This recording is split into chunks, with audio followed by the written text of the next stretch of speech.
గత కొన్ని వారాలుగా జీవితం గురించి, జీవిత వెలుగు గురించి, ఆవిరి వంటిది జీవితం, ఇంతలో కనబడి అంతలో మాయమయ్యేది జీవితపు దృష్టి, వీటి గురించి ఎంతగానో ధ్యానిస్తూ వచ్చాము. కానీ ఈరోజు తెలియజేయబెట్టదలుచుకుంది దేవుడు తన ఇష్టము, తన కోరిక, తన వాంఛ ఏంటి మీ పట్ల. ఏ ఒక్కరూ నశించకూడదు. మీ పక్కన ఉన్న వాళ్ళని చూసి మీరు ఏ మాత్రం నశించడం దేవునికి ఇష్టం లేదు అని చెప్పండి. పేతురు రాసిన మొదటి పత్రిక 1:5 చదువుదామా. కడవరి కాలమందు బయలుపరచబడుటకు సిద్ధముగానున్న రక్షణ మీకు కలుగునట్లు విశ్వాసం ద్వారా దేవుని శక్తి చేత కాపాడబడు మీ కొరకు ఆ స్వాస్థ్యము పరలోకమందు భద్రపరచబడి ఉన్నది. అంతే, విశ్వాసం కావాలి. ఏంటి మీరు విశ్వసించేది? రక్షించబడిన వారు రక్షించబడినట్లుగా జీవిస్తున్నామా? రక్షించబడిన వారు ఇంకా అపరాధ భావంతో జీవిస్తున్నామా? రక్షించబడిన వారు దేవుని బిడ్డలుగా జీవిస్తూ దేవుని గణపరిచి పరమ తండ్రితో సహవాసం కలిగిన వారు ఉన్నామా? యేసుతో సహవాసం కలిగిన వారు ఉన్నామా? పరిశుద్ధాత్మ సహవాసంతో జీవించే వారు ఉన్నామా? లేకపోతే ఇంకా అపరాధ భావము, ఇంకా దోషపు భావము, ఇంకా ఏదో పాత కార్యాలు, గతంలో చేసిన కార్యాలు. ఈరోజు ఎంతో మంది రక్షించబడిన తర్వాత కూడా గత జీవితము, ఒప్పుకున్న పాపములు కూడా మరలా వాటిని జ్ఞాపకం చేసుకుంటూ అపరాధ భావంతో బ్రతికేవారు ఉన్నారండి. ఈరోజు అటువంటి వారు ఉంటే దేవుడు తెలియజేస్తున్నాడు, ఆయన ఒక్కసారి క్షమిస్తే ఇంకెన్నడూ జ్ఞాపకం చేసుకోడంట. దేవుడు వాటిలో చూస్తే హెబ్రీయులకు రాసిన పత్రిక 8:12 చదువుదామండి. నేను వారి దోషముల విషయమై దయ కలిగి వారి పాపములను ఇక ఎన్నడూ జ్ఞాపకము చేసి కొననని ప్రభువు సెలవిచ్చుచున్నాడు. ఏంటంట? వారి దోషముల నిమిత్తమై దయ కలిగి వారి పాపము. ఆగండి, ఇదిగో ఇప్పుడు నేను చెప్పిన మాట ఇక్కడ ఉంది. వారి దోషముల నిమిత్తమై, దేర్ ట్రాన్స్గ్రెషన్స్, దోషములు, ట్రాన్స్గ్రెషన్స్, దేహంతో జరిగించినవి, క్రియల్లో జరిగించినవి, వాటి విషయమై దేవుడు ఏం కలిగి ఉంటాడంట? దయ, మర్సిఫుల్, దయ చూపిస్తాడంట. పర్వాలే, నీకు ఈ పరిస్థితి ఉంది, నువ్వు ఈ ముళ్ళుతో వెళ్తున్నావు. దావీదు కూడా వేడుకుంది దేవుని దయ అండి. ప్రభువా, నేను చేసిన తప్పే, ఏ అనుభవించలేదా దాని శిక్ష, దాని కాన్సిక్వెన్సెస్ అనుభవించలేదా, దేవుని క్షమాపణ పొందుకున్నాడు. కానీ ఇంటిపై నుండి ఖడ్గం పోలే. బిడ్డను చంపుకున్నాడు, బిడ్డ కుమార్తెను రేప్ చేశాడు. ఎన్ని ఘోరమైన కార్యాలు జరిగాయి అక్కడ. బిడ్డే తండ్రిని చంపుతానికి వచ్చాడు. దేవుడు అనుమతించాడు. అయ్యా, నేనేం చేస్తా, ఇవన్నీ నాకు రావాల్సిందే. అయ్యో అబ్షాలోమా, నీ స్థానంలో నేను మరణించుంటే ఎంత బాగుండేది. ఎందుకంటే నేను చేసిన తప్పును బట్టే కదా ఈ తరం మీదకంతా వచ్చింది. You have to understand. కానీ దావీదు ప్రతి దినము దేవుని దయను కోరుకున్నాడు. దేవా, నువ్వు దయగలిగిన దేవుడు అయ్యా, నేను చేసిన తప్పు కానీ నువ్వు దయగలిగిన దేవుడివి.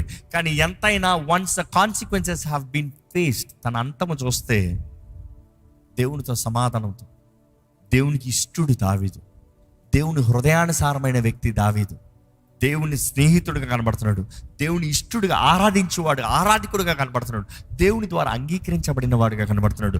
దావీదు గురించి గొప్పగా దేవుడు చెప్తున్నాడు, కానీ అల్పంగా చెప్తలే. మనందరంలో పాపాలు ఉంటాయండి. పాపపు బీజం కలిగిన వారు పాపపు కార్యాలు చేస్తాం, కానీ పశ్చాత్తాపడుతున్నామా? ప్రభు దయను వేడుకుంటామా? కానీ ఈ మాట గమనిస్తే దేవుడు ఏమంటున్నాడు? వారి దోషముల్ని విషయమే దయ కలిగి ఉంటాను. నెక్స్ట్ చదవండి. వారి పాపములను ఇక ఎన్నడూ జ్ఞాపకము చేసి. ఆగండి, ఇంగ్లీష్లో అయితే దేర్ ఇనిక్విటీస్, వారి పాపములు, వారి మనసులో తలంచిన ప్రతి పాపములు, వారు తలంచిన చెడు కార్యాలు, వారు తలంచిన చెడు దృశ్యాలు, వారు తలంచిన చెడు కార్యాలు, హత్య అవ్వచ్చు, దొంగతనం అవ్వచ్చు, వ్యభిచారం అవ్వచ్చు, దూషణ అవ్వచ్చు, దేవుడికి విరోధమైన కార్యాలు అవ్వచ్చు, నీ తలంపుల్లో చేసిన ప్రతి పాపం గురించి దేవుడు ఏమంటున్నాడు? ఎన్నటికీ జ్ఞాపకం చేసుకోను. హద్దు లేని ప్రేమతో ప్రేమిస్తా. అదండి దేవుని ప్రేమ. కానీ ఒప్పుకుంటే మాత్రమే క్షమాపణ. ఈరోజు జ్ఞాపకం చేసుకోవాలండి, ఎంతోమంది రక్షించబడిన వారు రక్షణ పొందినట్లుగా జీవిస్తలేదు, రక్షించబడిన వారు రక్షణ కలిగినట్లుగా లేదు. ఇక్కడ ఎంతోమంది, కొంతమంది రక్షణ లేని వారు ఉన్నారు. కానీ సామెతల గ్రంథం నుండి జ్ఞాని కొన్ని మాటలు తెలియజేస్తున్నాడు. 27:1 చదువుదామా. రేపటి దినమును గురించి అతిశయపడద్దు. ఏ దినమున ఏది సంభవించునో, ఏ రోజు ఏమి జరుగుతుందో అది నీకు తెలియదు, ఎవ్వడికి తెలియదు. ఎవరికైనా తెలుసా? మనం ఎన్నో అనుకుంటాం. అందుకని పౌలు కూడా అదే మాట తెలుస్తూ, రేపేం జరుగుతుందో మనకు తెలీదు, ప్రభు చిత్తమైతే మనకి ఏది తెలీదు. ఈరోజు ఎంతోమంది రక్షణ పొందంటే తర్వాత పొందుతానులే. ఈరోజు చాలామంది రక్షణ కార్యాన్ని మధ్యలో ఆపటానికి తర్వాత చూద్దాంలే, ఇది చాలా పని ఉంది, ఇది చాలా కష్టంగా ఉంది, ఇంతగా బ్రతుకుతాం, కొంచెం పోరాటంగా ఉంది, తర్వాత చూద్దాంలే. నో, తర్వాత అన్న మాట లేదు. దేవుని వాక్యం చెప్తుంది, ఇది అనుకూల సమయం, ఇది రక్షణ దినము. ఆయన సిలువని జ్ఞాపకం చేసుకున్న ప్రతిసారి, ఆయన సిలువ ప్రేమను జ్ఞాపకం చేసుకున్న ప్రతిసారి, క్రీస్తు సిలువలో చేసిన కార్యాన్ని గ్రహించుకుంటే ఏ బండ హృదయాన్ని పగలగొట్టబడుతుందండి. తన స్థానంలో యేసు ప్రభు అక్కడ మరణించడం తెలుసుకుంటే తన బ్రతికే విధానం వ్యత్యాసంగా ఉంటుందండి. దేవుని వాక్యంలో చూస్తే ఇంకా చక్కగా రాయబడింది. కొరింథీయులకు రాసిన 2వ పత్రిక 6వ అధ్యాయము 2వ వచనము. అనుకూల సమయమందు నీ మొర ఆలకించితిని. నీ మొర ఎప్పుడు ఆలకించాడంట? అనుకూల సమయం. ఇప్పుడు అనుకూల సమయంలో ఉన్నాం మనం. ఆ న్యాయ తీర్పు రోజున ఇంకే మొరలు ఆలకించరు. పరిశుద్ధాత్ముడు ఎత్తబడిన తర్వాత ఇంకే మొర ఆలకించబడదు. దేవుని ఆత్మ ఉన్నంత వరకే ఒప్పింపజేసే పరిశుద్ధాత్మ conviction through the Holy Spirit will happen. ఆ కన్విక్షన్ లేకపోతే ఏ పాపిని ఒప్పుకోడు. ప్రతి ఒక్కటి నీతిమంతుడు అన్నట్టే మాట్లాడతాడు. ఇది అనుకూల సమయము. అనుకూల సమయంలో దేవుడు నీ మొరను ఒప్పుకుంటున్నాను, ఆలకిస్తున్నాను. చదవండి. రక్షణ దినమందు నిన్ను ఆదుకొంటిని అని ఆయన చెప్పుచున్నాడు కదా. ఇదిగో ఇప్పుడే మిక్కిలి అనుకూల సమయము. ఇదిగో ఇదే రక్షణ దినము. ఇదిగో this is the accepted time. Now is the accepted time. Behold, now is the day of salvation. ఈరోజు రక్షణ మనందరికి ఉందండి.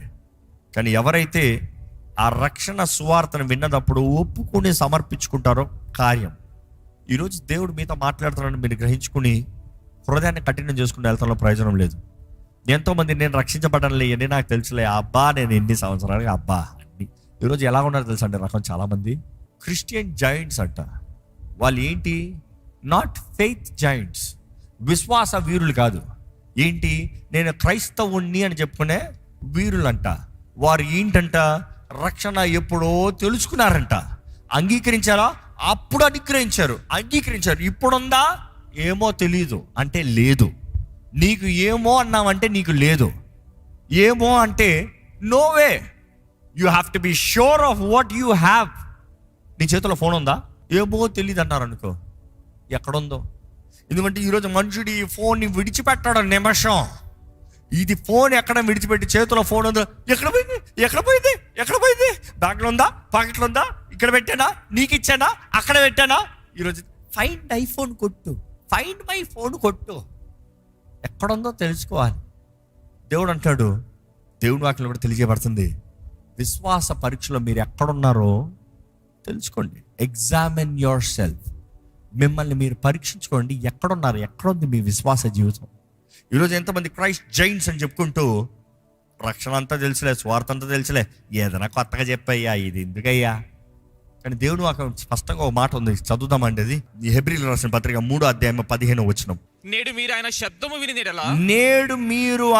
శబ్దము వినిన ఎడల కోపము పుట్టించినప్పుడు వలె హృదయములను కఠినపరచుకొనకూడని. మీ హృదయాన్ని ఏం చేయకూడదంట? కఠినపరచుకొనకూడదు. కోపం వచ్చినప్పుడు హృదయాన్ని కఠినపరుచుకుంటారు చూడండి. ఎవరైనా తిట్టిందా చెప్పరా, ఇప్పుడు ఏంటంటే నేను చేయను, కఠినపరుచుకుంటారు చూడండి. అట్లా కానీ కఠినపరుచుకుని దేవుడు ఒప్పింపజేసే కార్యాలని అంగీకరించకపోతే, పరిశుద్ధాత్ముడు ఒప్పింపజేసే దాన్ని అంగీకరించకపోతే ఏమవుతుందో తెలుసా? నిశ్చయంగా మరణము. ఎందుకంటే పాపానికి జీతమో మరణము. ఆ మరణం అంటే చాలామందికి అర్థం కావట్లేదండి. మరణం అంటే చాలామంది చచ్చిపోతే నరకానికి వెళ్తాం. ఒకరు అట్లే అన్నారు, మా సొంతంలో ఒకరు అన్నారు, ఏముంది ఎలా పడతాను బ్రతుకు, ఇదిగు దేవుడు భక్తి విశ్వాసం అంట. బ్రతికేదేదో బ్రతికి, ఎంజాయ్ చేసి తాగేది తాగి అన్నీ అయిపోయి చచ్చిన తర్వాత ఏముంది? ఆ తీర్పు ఉంటుంది కదా, ఆ తీర్పు దగ్గరికి వెళ్తాం. తీర్పు దగ్గరికి వెళ్తే ఏముంటుంది? చావరా అంటాడు, పోయి చేస్తాము, అయిపోయింది కదా. అయ్యో ఎవరు చెప్పింది అయిపోయింది? అప్పుడే ఫ్రెష్ స్టార్ట్. ఎందుకంటే చాలామందికి మరణం అంటాం, ఈ భూమి పైన చూసాం మరణం అనుకుంటున్నాం. చాలామంది మరణం అనుకుంటాం, ఇక్కడ పోతే సమాధి చేయబడుతున్నాం, ఆడి పని అయిపోయింది, ఆ మనిషి పని అయిపోయింది, ఇంకా ఆ మనిషి జ్ఞాపకాల్లో పోయారో మనిషిని మర్చిపోయాం అనుకుంటున్నాం. రాంగ్. ఫస్ట్ ఇక్కడ మరణం జ్ఞాపకం చేసుకో. ఇక్కడ మరణం అంటే ఆత్మ శరీరము సపరేట్ చేయబడతాం. ఆత్మ చావదు. ఆత్మ అనుగ్రహించిన దేవుని దగ్గరికి వెళ్ళాలి, లేకపోతే నియమించబడిన స్థలానికి వెళ్ళాలి.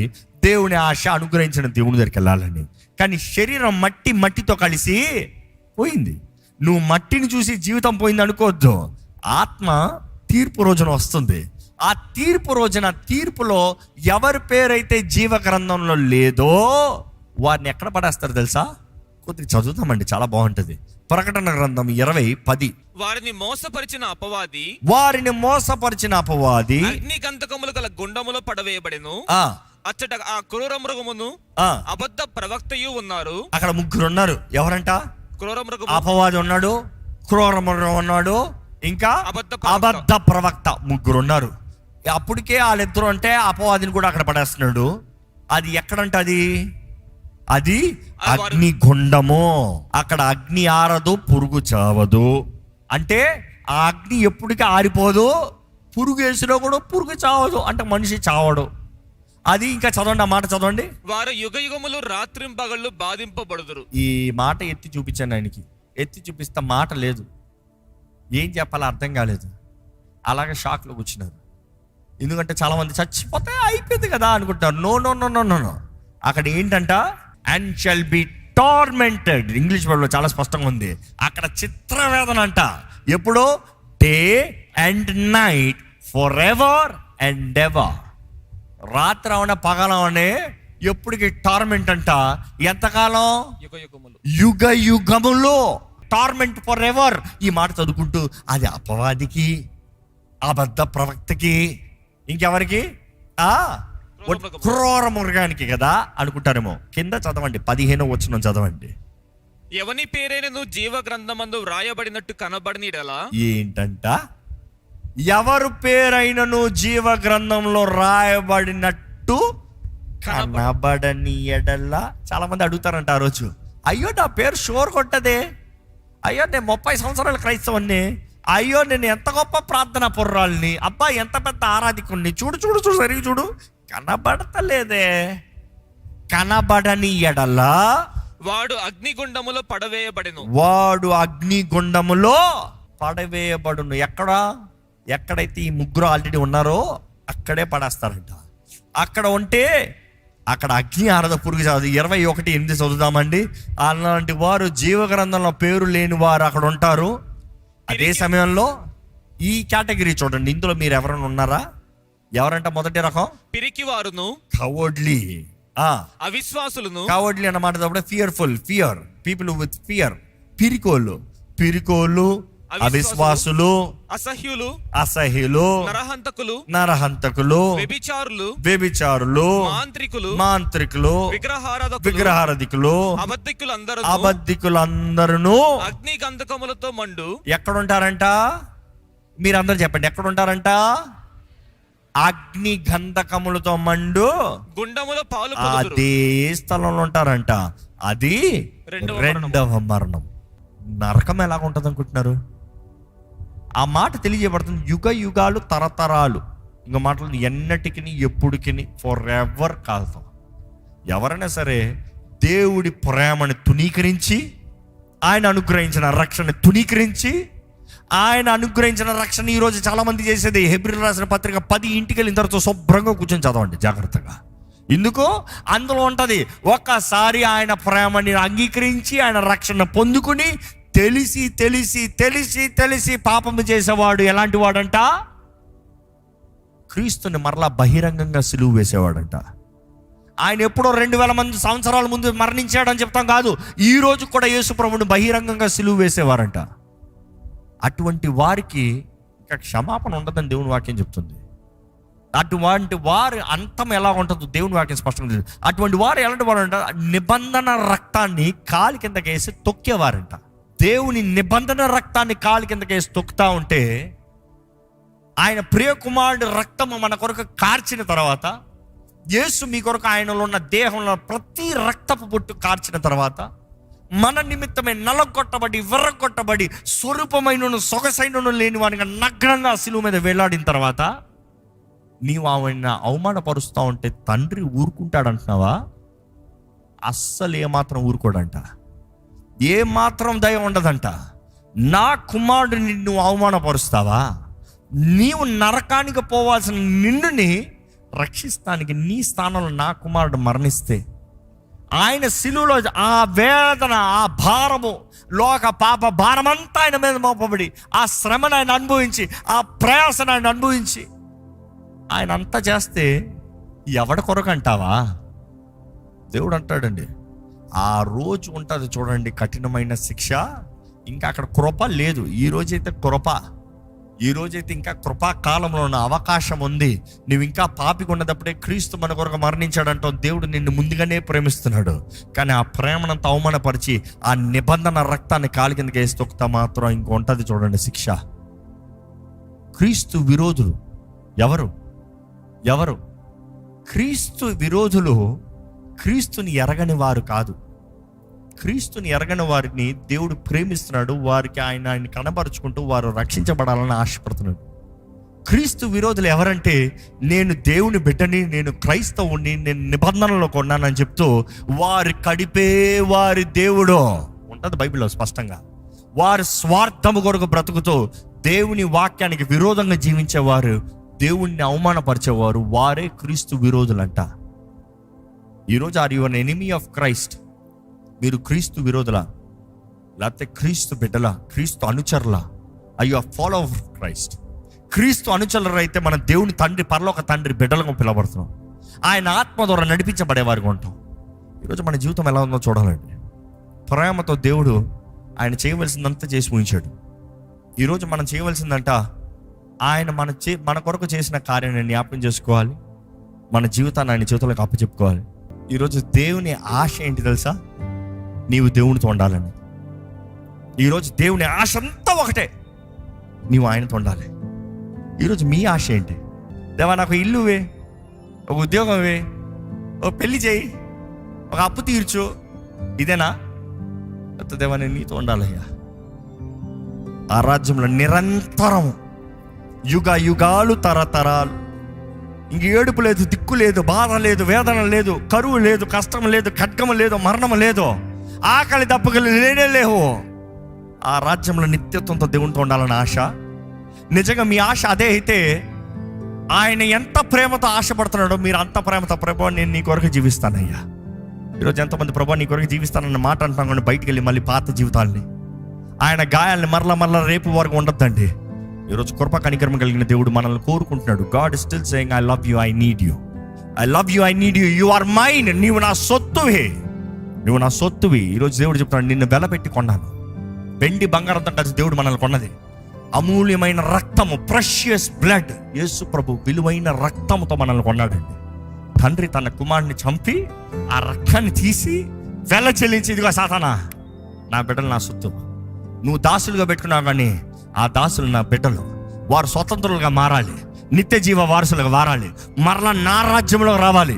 నేను చేసిన ఈ భూమిని నువ్వు పాడు చేసావు, మరలా నా బిడ్డలతో నేను బ్రతుకుతాను, నేను వారి దేవుణ్ణి అయి ఉంటాను, వారు నా ప్రజలై ఉంటారు. అది దేవుని ఆశ. ఈరోజు ఈ వాక్యం వింటున్న మీరు, దేవునితో మీ హృదయం ఎలాగుంది? రక్షించబడిన వారు రక్షించబడినట్లు ఉన్నారా? రక్షణ అనుగ్రహించిన దేవునికి వందనాలు చెప్తూ సేవిస్తూ బ్రతుకుతున్నారా? ఆయన నీతి, ఆయన రాజ్యం వెతుకుతే సమస్తం అనుగ్రహించబడుతుంది. యోహాను రాస్తాడు కదా పత్రికలో, ప్రియమైన వాడా, నీ ఆత్మ వర్ధిల్తున్న రీతిగా నీవు అన్ని విషయంలో వర్ధిల్లి సుఖముగా ఉండాలి. నేను అన్నింటిలో అధికంగా కోరేది, ప్రియమైన వాడా, నీ ఆత్మ వర్ధిల్లాలి. మొదటగా నీ ఆత్మ వర్ధిల్తికి నువ్వు అన్ని విషయంలో వర్ధిల్లి సుఖంగా ఉండాలి. ఈరోజు ఈ లోకంలో ఉన్నంత వరకు దేవుడు మనల్ని అన్ని చూసుకునే దేవుడు అండి. ఎందుకంటే ఆయన అంటాడు, నేను నీ తోడు ఉంటాను, నేను నీ దేవుడిని ఉంటా. ఆయన మన దేవుడు అయి ఉన్న తర్వాత మనకు లోటు అనేది ఉండదు. కానీ మనం ఆయన ప్రజలుగా జీవిస్తున్నామా?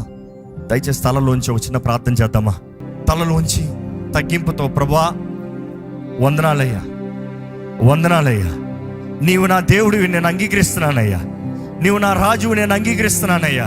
అవునండి, యేసు ప్రభు మన రాజు, యేసు ప్రభు మన రాజు, యేసు ప్రభు మన ప్రభువు. ఆయన రాజులకు రాజు, ప్రభుల ప్రభు. ఈరోజు ఆ దేవుడు మన జీవితంలో కలిగి ఉంటాం. మనకి ఎంతో గొప్ప భాగ్యం, ఎంత గొప్ప భాగ్యం. ఏముంది మనలో, ఏముంది మనలో? We have all fallen short of the glory of God. అందరు పడిన వారమే, అందరం తక్కువైన వారమే. మనలో ఏ ఘనత లేదు, మనలో ఏ మహిమ లేదు. ఈరోజు ఆ మహిమ, ఆ పరలోక మహిమ, క్రీస్తు యేసు మహిమను మనలో నింపాలని, మట్టి పాత్రలో నింపాలని దేవుడు ఆశపడుతున్నాడు. ఎలాంటి బ్రతుకండి మీది? దేవుడు మిమ్మల్ని ప్రేమిస్తున్నాడు, మీరు ప్రేమిస్తున్నారా? దేవుడు మిమ్మల్ని కోరుకుంటున్నాడు, మీరు సమర్పించుకుంటున్నారా?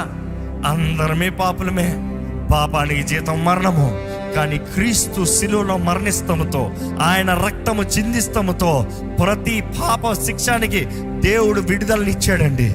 ఎవరైతే నమ్ముతున్నారో, అంగీకరిస్తున్నారో, రక్షించబడిన వారు నిత్య జీవ వారసులంట. దేవుడు లోకాన్ని ఎంతో ప్రేమించాడు, అంటే నిన్నెంతో ప్రేమించాడు. అందుకనే తన అద్వితీయ కుమారుని, ఒక కుమారుని నీ కొరకు బలిగా ఇచ్చాడండి. నమ్మిన ప్రతి ఒక్కరు నశింపక నిత్య జీవం కలిగి ఉంటారు. దేవుడు చేసే వాగ్దానం అది. నమ్మి దాని తగినట్టుగా బ్రతుకో, నశింపక నిత్య జీవం కలిగి ఉంటావు. దేవుడు వాగ్దానం చేసే ఇటర్నల్ లైఫ్, నిరంతరం ఆయనతో ఉండాలండి. మీరు ఈ భూమి పైన ఏం సంపాదించకపోయినా నిత్య జీవం ఉందా చూడండి, నిత్య జీవ వారసులా చూడండి. దేవుని ప్రేమ గొప్పది, ఆయన కరుణ గొప్పది. ఈరోజు ఆ సిలువని మీరు చూడాలి, ఆ సిలువని మీరు ధ్యానించాలి. ఆ సిలువ అనేటప్పుడు క్రీస్తు లేని సిలువ వ్యర్థమండి.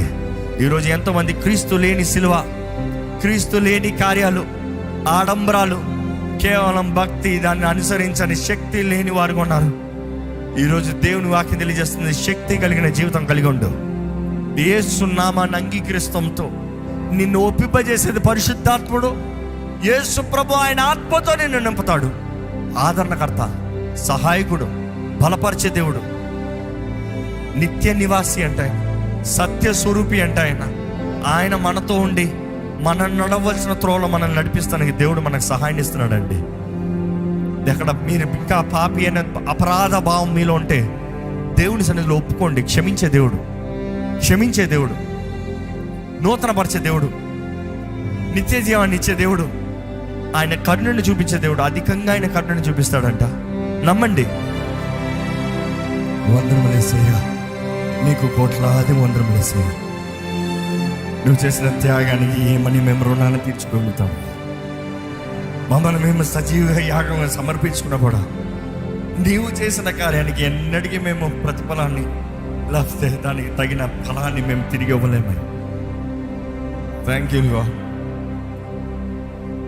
అగ్ని ఆరని, పురుగు చావని ఆ నిత్య అగ్నిలో ఉండాల్సిన మమ్మల్ని, ఆ మార్గంలో పోతున్న మమ్మల్ని వెతికి రక్షిస్తానికి ఈ లోకంలోకి వచ్చే వందనములయ్యా.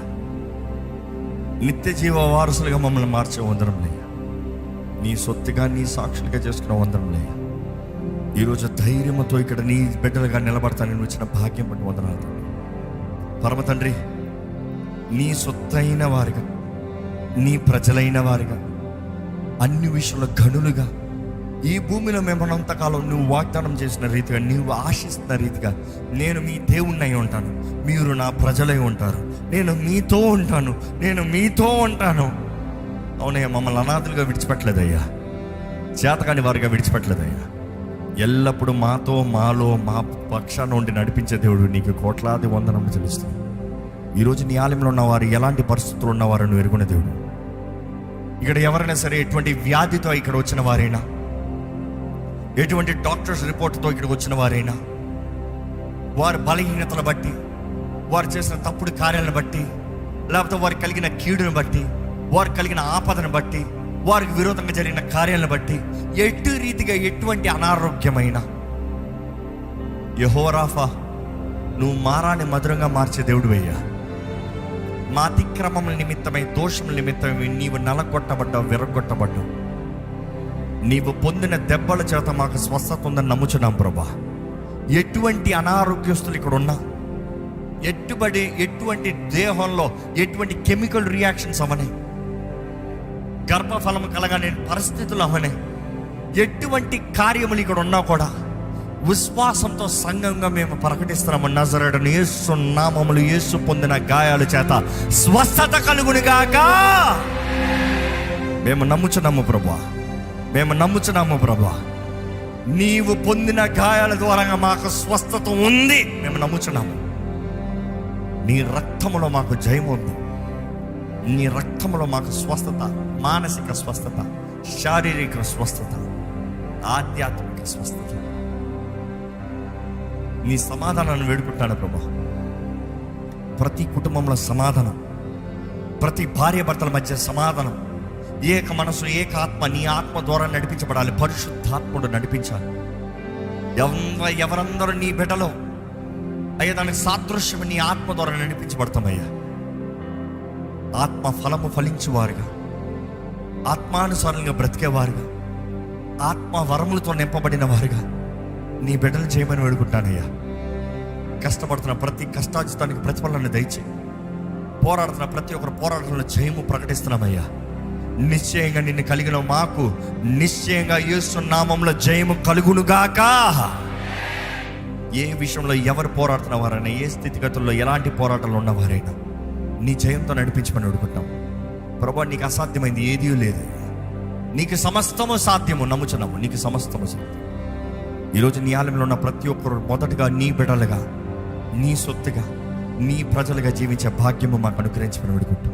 విత్తన వాక్యాన్ని ముద్రించి ఫలింపజేయమని అడుగుతున్నా. సరైన యేసు నామములో అడిగి విడుచున్నాం తండ్రి, ఆమేన్.